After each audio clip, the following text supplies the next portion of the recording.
Hi, and welcome to episode 1 of The Oscars Are My Super Bowl, now known as Amanda's Picture Show A Go-Go. In this episode, I was very lucky to have my mother-in-law, Chris, join me to talk about The Legend of Tarzan. A couple of quick notes. Quentin Tarantino wrote True Romance, but it was directed by Tony Scott, and David O. Russell is the director of the movie The Fighter. There are spoilers in this episode about The Legend of Tarzan, and there are also a couple of mild spoilers about Raiders of the Lost Ark, and a couple of spoilers about Indiana Jones and the Kingdom of the Crystal Skull. If you want to find the podcast on social media, we are on Twitter at Amanda's Pic Show. On Facebook and Instagram, it is the full Amanda's Picture Show A Go-Go. And then we also have an email, amandaspictureshowagogo@gmail.com, and a website where you can find all of our future episodes and more, amandaagogo.com. Well, thank you for downloading and enjoy this first episode on The Legend of Tarzan.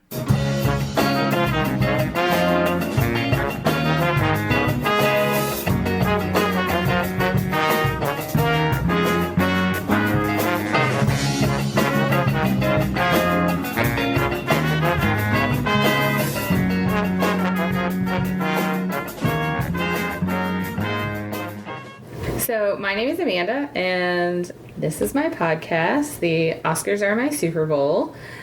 And the movie that we watched this evening was The Legend of Tarzan. And Chris joined me. Hello. Chris, why don't you tell us a little bit about what kind of movies you like in general? Just to get a little background. I liked a lot, pretty broad range of movies. Of course, a lot of oldies. Philadelphia Story, Casablanca, way up there. Star Wars. Oh, yes. We saw Star Wars a few times this past winter. So, I guess before we dive into the movie, what made you want to see The Legend of Tarzan? I was curious about it. I was really wondering what they would do with the character, how they would, change it from the older versions, what they could do with CGI. Mm-hmm. And it was interesting. Yeah. We should basically just say neither one of us was really a fan of this movie. Not a fan, no. Oh my gosh. So bad. It was very disappointing. I was ready to be disappointed. Not disappointed, but I guess I expected it from, reading some reviews about it that it wasn't critically acclaimed. But I thought it would be more entertaining than it was. Yeah. It just wasn't entertaining. I feel like they were trying to tell 3 different movies in one. Yeah. I feel like they were trying to do, here's the story of how Tarzan, the backstory. Mm-hmm. Here's the story of, him going back to Africa with Jane, and then here's also a political story going on. Right. And it did not work. Mm-hmm. Not at all. Not for me. Oh my gosh. No. I feel like it had potential. Mm-hmm. Especially with the cast. I like Margot Robbie. I love Christoph Waltz. Alexander Skarsgård is gorgeous. Yes. I loved him in the True Blood series, which I don't think you've watched that, but I love him in that. But, oh my gosh. And just the dialogue was so bad. It was. Yeah. So bad. Why? I mean, the worst that I laughed out loud in the theater sitting next to you. You did a few times. I did laugh a few times. I couldn't help it. It was just, surprisingly, shockingly bad in spots. When towards the end of the movie, Samuel L. Jackson's character just goes, well, that was a hell of a day. Why? Why is that a bit of dialogue? Why was that needed? Mm-hmm. And pretty much all of Jane's dialogue was just horrible to me. I didn't like that character at all. I don't know if it was the actress. I'm not familiar with her. Yeah, Margot Robbie. She's well, later this summer, this is like a big summer for her because she's playing Harley Quinn in the Suicide Squad movie that Jeremy, my husband, we were talking about that this morning. Let's see. I'm trying to think I know what you would have seen her in. I don't know that I have. She's in Wolf of Wall Street. Right, that was like her big breakout. I still haven't seen that. Yeah, that's...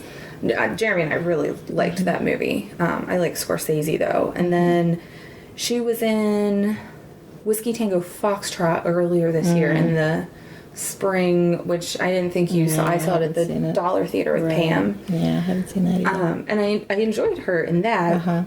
I just think it was her dialogue. I mean, the way it was written, it was just... Her character wasn't very well written, which, I mean, it's Tarzan and Jane. Yeah, but other Janes managed to have decent dialogue and portray her characters, where they were more like fleshed out characters, and I don't know.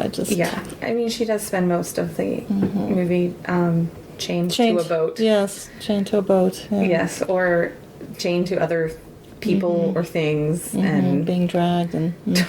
Yeah, I mean, clearly damsel in distress, and I feel like they were trying to show her as like, oh, strong, independent woman, because they even had Christoph Waltz, who's the bad guy. Even at one point, he's like, oh, that woman, and it just... Like, it's so forced. It was just very forced. It didn't feel like he was actually admiring her.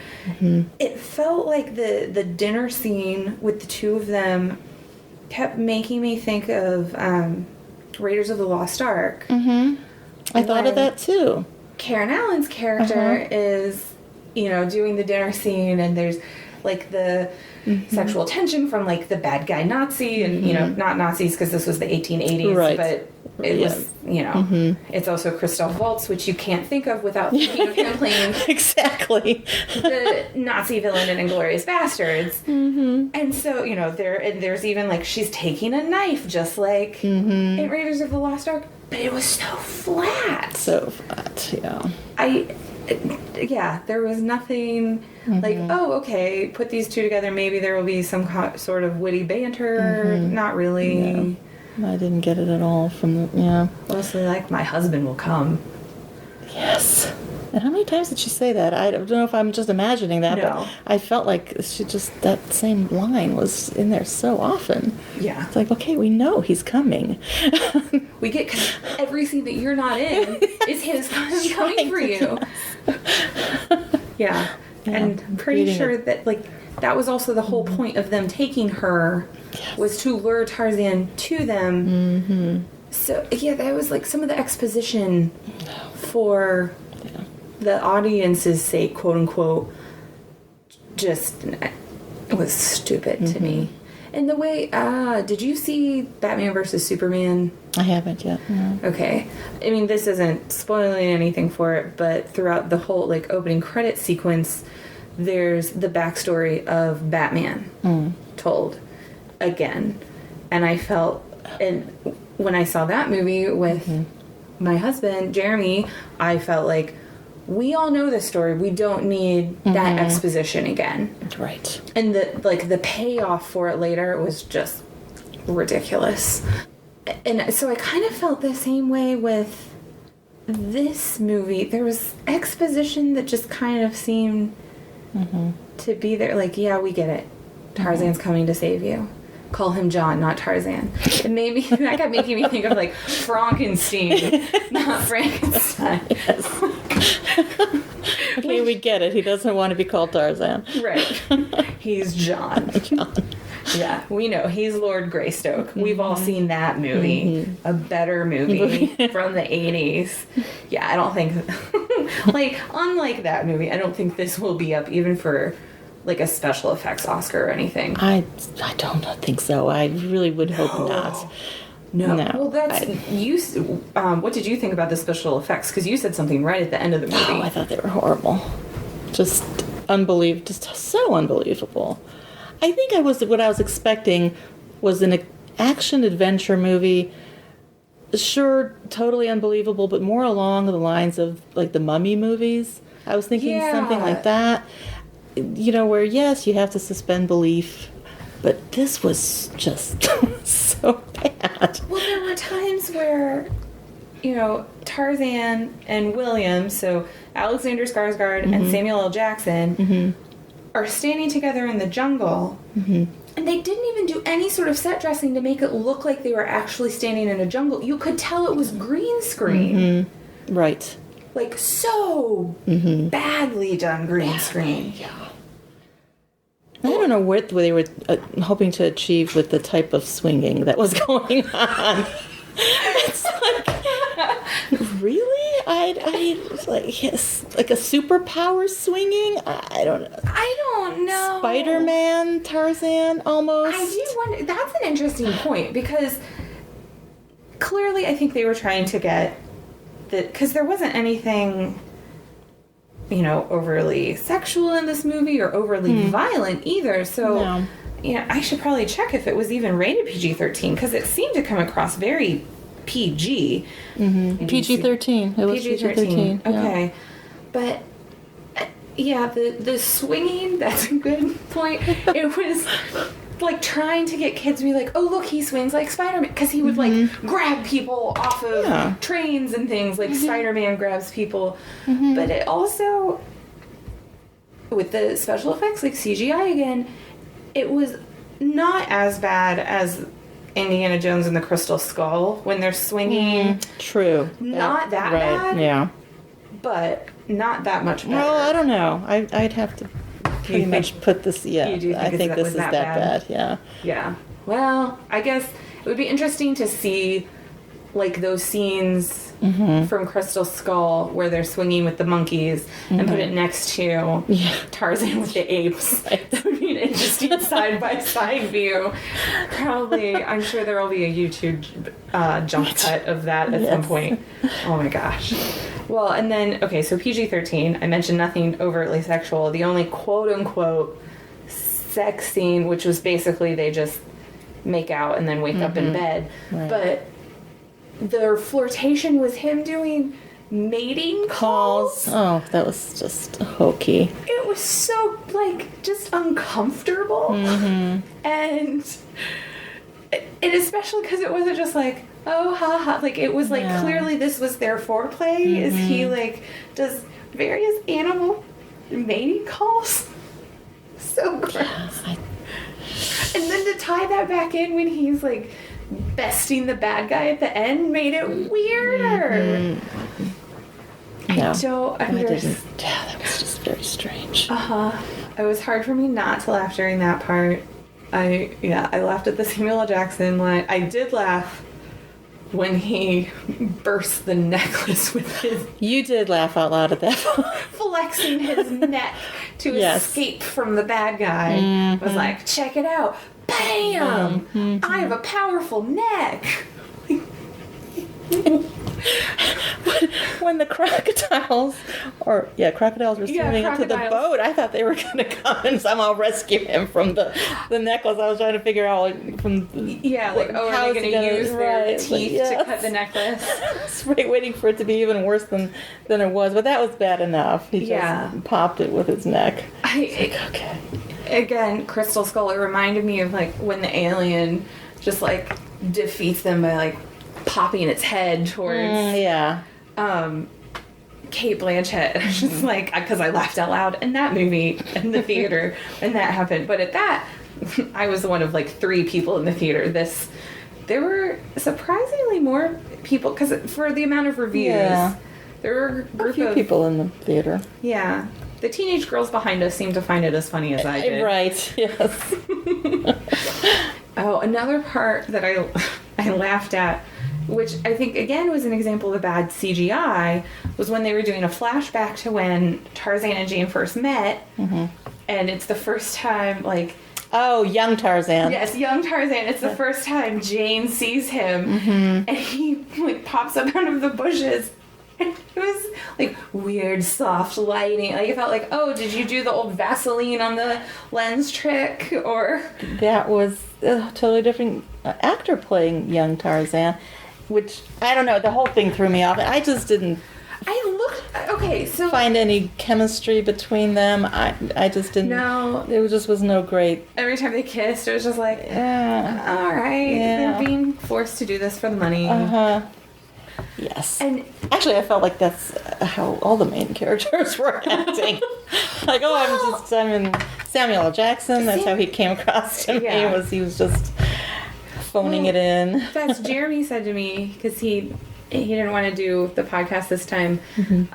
He said, well, Samuel L. Jackson was the only part I liked in this movie. Oh, disagree with you on that one, Jeremy.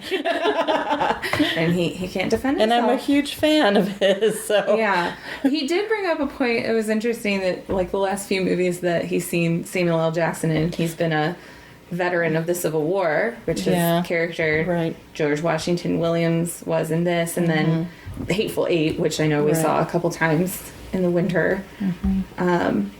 So much better in Hateful Eight than... did you ever go see that? I know Tarantino isn't your cup of tea, exactly. I liked some of the earlier ones, but not some of the later. Not some of the... That makes sense. Which is interesting because this movie had two Tarantino regulars with Christoph Waltz and Samuel L. Jackson. Yeah. Well, I did love *Inglourious Bastards*. I mean, I absolutely loved that movie. That's my favorite Tarantino film. Yeah, that's probably mine too. Because I like World War II movies also. I normally don't. I don't normally like war movies, except that Casablanca is one of my favorites. Obviously, That's a bit of a more like side story war movie. It's not like Bridge on the River Kwai or something like that. I'm trying to think. Huge fan of Kill Bill, though. Yeah, which I just told you last week. I've never seen the second one. So that might have to be a later podcast. It's me watching Kill Bill Volume 2 for the first time. Yeah. I don't know. I've seen... That surprises me. I think it's the only Tarantino film I haven't seen. Yeah. Except maybe... Well, I don't think I've seen True Romance. Maybe only parts of it. But I can't remember if he directed that or just wrote it. I don't remember. But just so many good actors in this. Damon Hansu, Samuel L. Jackson. I mean, and Margot Robbie, which I know you said you haven't seen before. I've enjoyed her. Like, I really liked her in Wolf of Wall Street. I liked her in Whiskey Tango Foxtrot. I liked her in a very bad television show that ABC did a few years ago. Pan Am. Like, they were trying to emulate Mad Men and do like, oh look, 60s chic. And she was a character in that show, and she was like, she was very sweet. And has she done American accents in a lot of movies? Yeah, actually. In everything? Because I think I found her accent to be kind of harsh. I agree. The accent was weird, which I was bothered by most of the accents in this movie. But yeah, I found it weird because I've heard her use an American accent in other things, and it's not bothered me. Like, when she was in that show Pan Am, I didn't realize she was Australian at all. And when, in Wolf of Wall Street, it's a more affected accent because she's like doing more of like a Jersey, New York accent. But still, no clue that she was Australian. But this, yeah, I agree. I was like, wait. Just something felt off about it. Something felt off about it. And Alexander Skarsgård's accent felt off. And it almost seemed like it was a directing thing, like when they would, like, oh, make sure you pronounce this word, like the joke that completely fell flat between, like, zebra versus zebra. Oh, right. Like, okay, we get it. He's supposed to be British. Samuel L. Jackson is American. Haha. Right. Well, that was it also, they were trying to force, like, a buddy movie between the two of them. Yeah, something else they were trying to force into the movie. There's just so many different things that they were throwing in there, and just turned out to be a big mishmash. Yeah. Oh, sorry, that was the dog's tail. Max is joining us today. Yes. Our little miniature dachshund. So speaking of direction, that was one of the things that shocked me is I know. David Yates. Yes! I love what he did with the Harry Potter movies. I'm just shocked by that. It's funny because when it popped up in the credits at the end, directed David Yates, Yeah. I went, oh, David Yates. And I could hear like two other people behind us go, David Yates? I mean, people seemed shocked that it was directed by him. Right. I know I was. I didn't know going in who directed it, and I was totally shocked at the end when I saw that. So I just didn't think he could make that bad of a movie. I know. Which his next credit, like on IMDb, when I double checked, is the Fantastic Beasts and Where to Find Them, coming out later this year, which I'm really excited about. Me too. Very excited to see that one. I know. No, I was not worried because I knew he was directing that because, in previews and things I've read. But then after seeing Tarzan... I know, now I'm worried. Right? Especially because it's going to involve people doing American accents, like Colin Farrell. And though I think he's a good actor, but... Oh, yeah. But I also think Alexander Skarsgård's a decent actor, and then this, so... I don't know. Yeah. It's just really hard to pinpoint what... Well, I think we've pinpointed a lot of things that went wrong with it, but... Yeah, it just didn't... Yeah, I mean, CGI, just bad dialogue. I was thinking, oh, God, I'll have to look more into the writers of that and avoid what they write. Yeah, direction, just odd, too much plot, storylines. Yeah. Overly long. Oh, yeah. And it wasn't a long movie. Really? Because it felt really long. Oh, it did feel really long. I think it felt like, oh, is this the end? It's not the end yet. No, it's under 2 hours. For some reason it felt much longer. It really than that. did. I just wanted him to catch up to them so much quicker than he actually did. But they needed us to think they were having a buddy cop movie in the jungle. And he had to fight his brother ape and... Yeah. Like, I understand they were trying to do more of, like, the unconventional storytelling of doing flashbacks, which anymore is not that unconventional. Like, it's almost rare to have a movie without flashbacks. I was trying to think of anything redeeming about it, and towards the end, I was thinking, oh, man, I've not really liked any of this movie. Oh, here's the big action sequence coming where they had the water buffalo or sweeping into the city. It was in all the previews. And I'm like, okay, well, this is looking kind of a little cooler now. This is more interesting. And then it just went back. It was all of like, oh, so the only interesting part was what you put in the trailer. Which happens so much anymore. I know. It's one of my pet peeves. It drives me crazy. Because I recently saw Mike and Dave Need Wedding Dates, which I think that just came out this past weekend. But I had seen it for a preview screening, and I was actually pleasantly surprised that it was a comedy that didn't have all the best jokes in the trailer. Because that happens so many times. Right.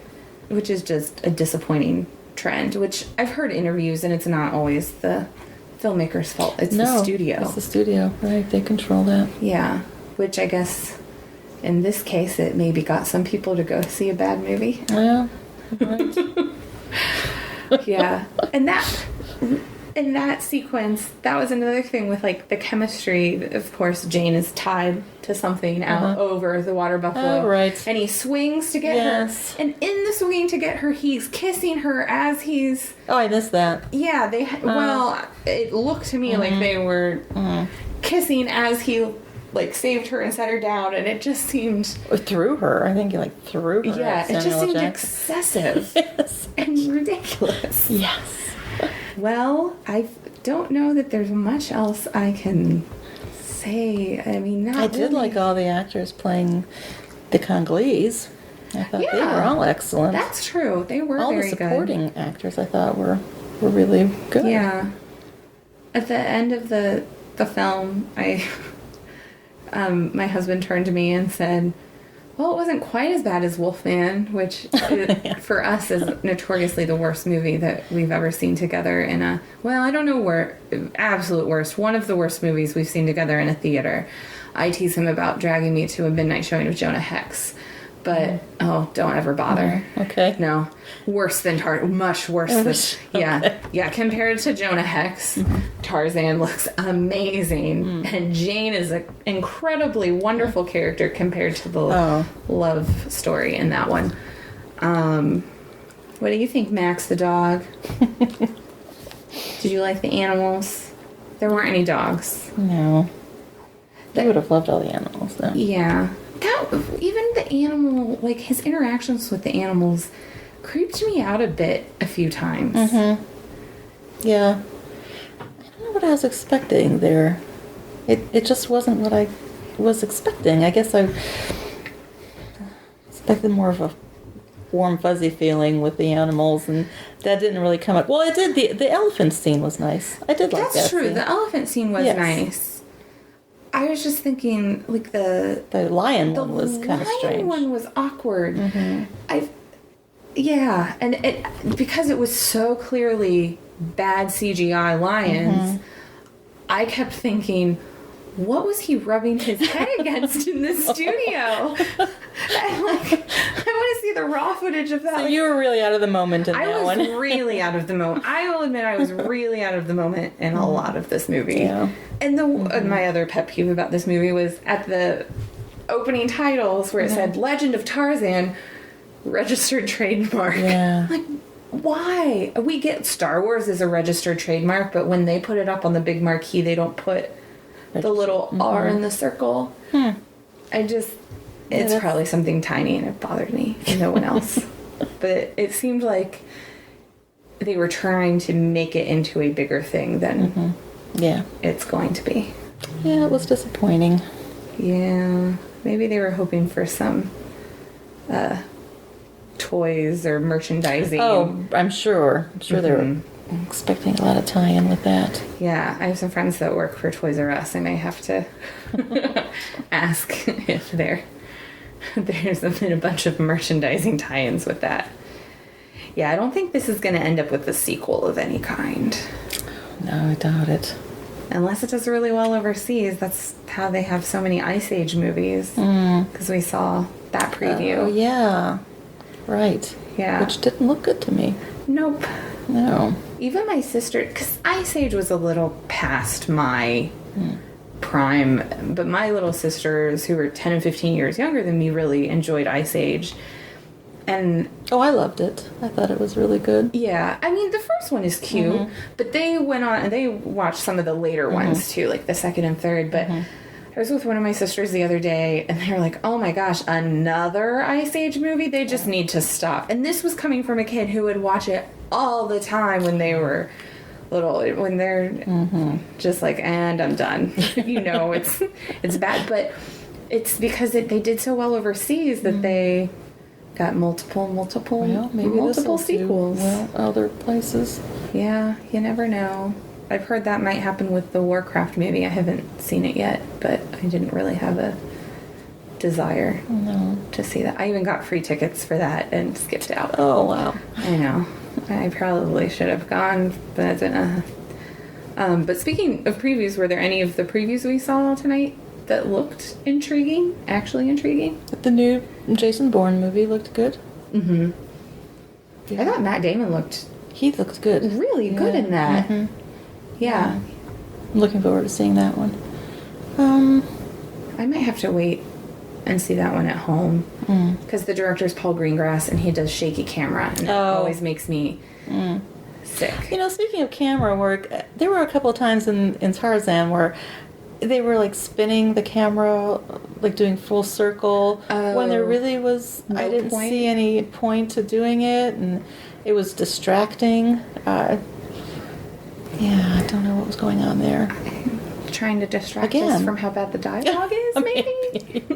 It was almost like they were trying to add action to the movie when there wasn't any happening. I can't remember now what the scene was, but I remember thinking, it's like, why are they doing that with the camera? That could be. I mean, that was Argo won Best Picture with the Oscars a few years ago, and I couldn't watch that whole movie. We saw it in the theater, and I had to start looking down halfway through because I almost threw up. I got really sick from the camera movement. But the camera movement in that movie made sense to me because it was supposed to be like how intense everything was. So the camera panning back and forth between characters talking instead of like, you know, shot, counter shot kind of thing, which is more traditional. So that made sense. But yeah, in Tarzan, it seemed like they were purposefully, I mean, I'm sure it was purposeful, but trying to create action or intensity where it didn't work the way it did with Argo.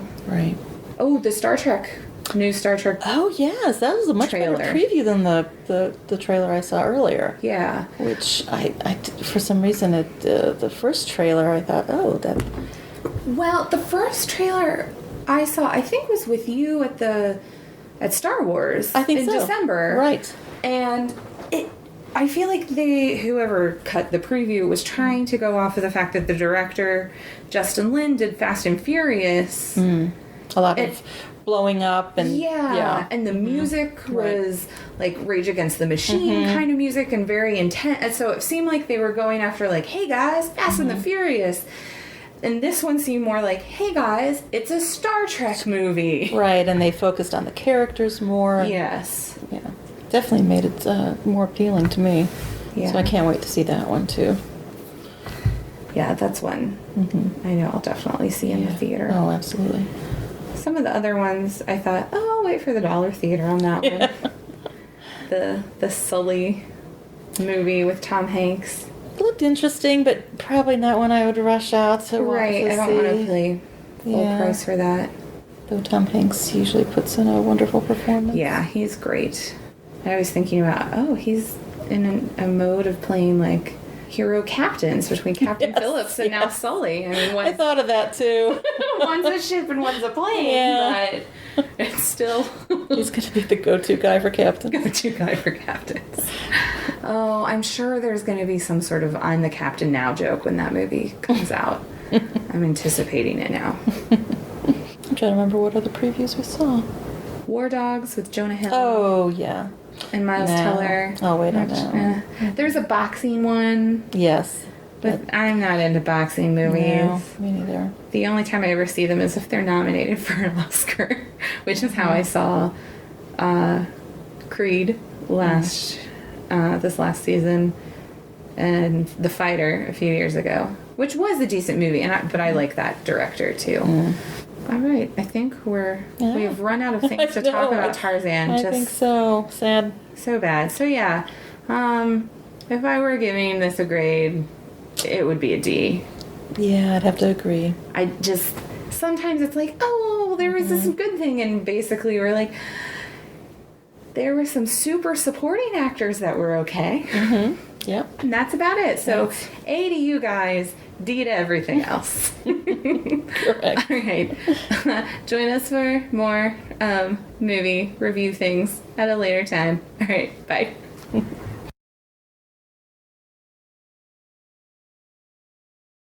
All right. Here we go. First podcast. Yay. So I am Amanda, the host of this time. Okay, I'll have to edit all of that out. After I knocked everything over.